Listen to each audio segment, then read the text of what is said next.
Got game? Sluggers features pool, Megatouch Aurora, Silver Strike Bowlers Club, Keno, and an in-house darts league. Play and more at Sluggers Bar and Grill.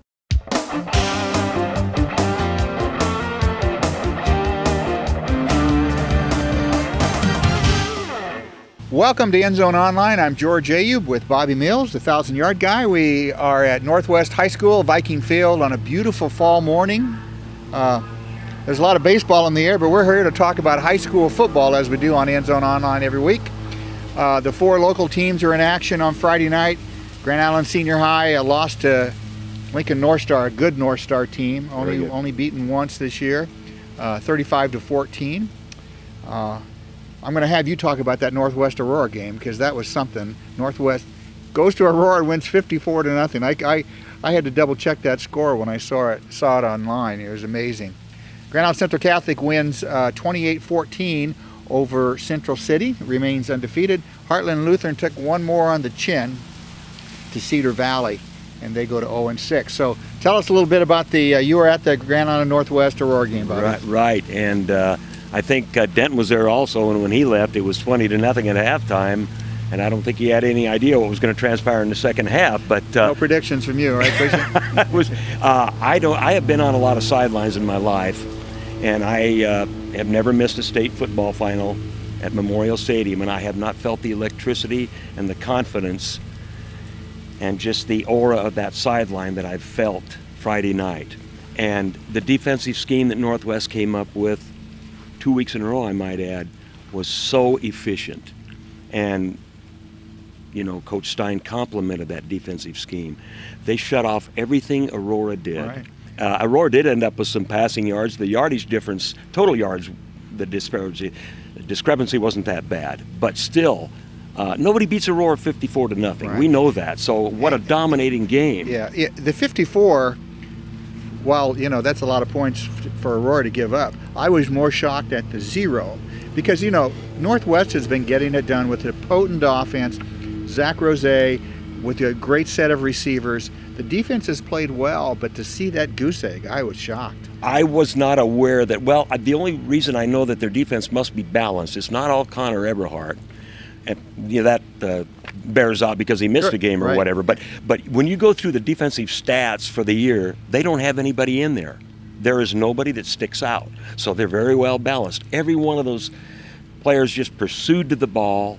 Lehman played a great game on defense. Eberhardt, of course, was there, but they had an answer for everything. Forced bad pitches, bad passes. Denton and I have done a couple of their games, and I think you'll agree, Denton, that terrific athletes up and down the line for Northwest. So they don't just lumber after guys, they get after them. I know. You've got Connor Eberhardt patrol in the middle there, but you have a lot of kids that can run to the ball and pursue. I've noticed that about their defense. Good athletes. So they take away the 54-0 win. They are in control of their own destiny to win that district. They are, yes. And although Aurora still is ahead of them in the points, I think he said 1.5 points. Yes. So they have a game with York coming up this week. And we'll be back in just a minute with all the games coming up this week for local high schools, and Bobby will have his Player of the Week right after this message. Hungry at lunch, after work, or the big game?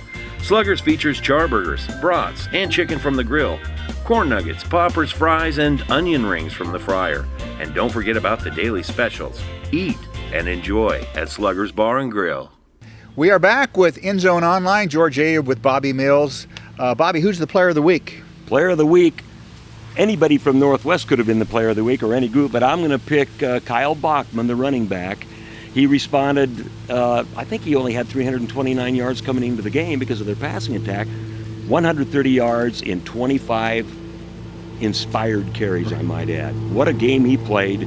Northwest, who would have thunk that Northwest would have only thrown 3 passes or had to throw 3 passes in the second half. He really carried him in that second half on offense. Right, gives Northwest some terrific balance going into the last 2 games and then into the postseason. Right. So Kyle Bachman will receive a certificate from the Grand Island Independent, a framed certificate, and we'll get that out here to Northwest High School. Congratulations to Kyle, our Player of the Week on End Zone Online. Now to games Friday night. The Islanders, they're 2-5. They are going to host North Platte. North Platte beat Lincoln High 27-24 in overtime last Friday night. What do you think on the Islanders and North Platte? Should be a great game. North Platte, of course, won that on a field goal kick. Yeah. And they're both 2-5. They're both 2-5. Should be a very good football game. Grand Island, like we were discussing before, if they win the last 2 games, they still have a shot at the playoffs. Still have a shot, right. I do know that Rojas was hurt in Friday night's game. I don't know what his status is, but Pierce Almonds picked up the pace, and he's doing a nice job, the sophomore at quarterback. Yes. Northwest, we've talked about quite a bit today. They are here against York, who's 4-3, another district game. They have to take care of business to win out. They do, and this game will probably be a tougher game than their last game against Columbus. Glenn Snodgrass, moved from Overton over to York, done a terrific job, pulled that program out of the doldrums, and that's a dangerous football team. Grand Island Central Catholic, 6-0, goes to 6-0 Adams Central. This is probably the biggest game in our area this week. The Crusaders come in. I told you before we came on the air here, the Crusaders opponents, first 6 opponents, have fewer wins than their last 2 opponents put together. So Adams Central, terrific defense, have given up. They've only given up 7 points as a team, but that was an interception, right? So the defense is spotless. Spotless. What do you look for? I look for, well, I don't know who's going to change much, but I don't know what they can throw at Adams Central that somebody else hasn't. Right. But Charlie Shoemaker will probably think of something, but boy, they're going to have to come up with a good game plan. I think Charlie will be wise to try to keep the ball in his son's hands. Riley's had a terrific year. Yep. He's a heady quarterback, and I think he's probably going to have to carry the offensive load. But I'm concerned. No one's been able to stop that Adams Central offense either. Jake Fowler is the running back. He's a terrific athlete, good speed. So the Crusaders have their work cut out for them down at Adams Central. Heartland Lutheran is home against Fullerton. Fullerton's 2-4. Do you think the Heartland Lutheran, the Red Hornets, have a chance to get in the win column this week? They have a chance, but I saw Fullerton last year. They're a young team, and they really will hit you. They've had a brutal schedule. Yeah, Fullerton's going to be really tough. They're well coached, and those kids are good wrestlers. They're going to be good. That's going to be a tough game for Heartland Lutheran, but let's hope they can stay in there. They do have the numbers this year. They do. So they're going to be pretty good down the line. All right. Well, thanks, Bobby. This has been End Zone Online for the Grand Island Independent and theindependent.com. Try to get out to a high school football game this weekend, and we'll see you next week on End Zone Online.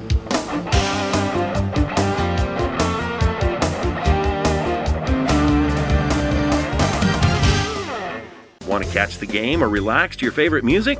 Sluggers has you covered with TVs on every wall and a Touchtones jukebox. Watch, relax at Sluggers Bar and Grill.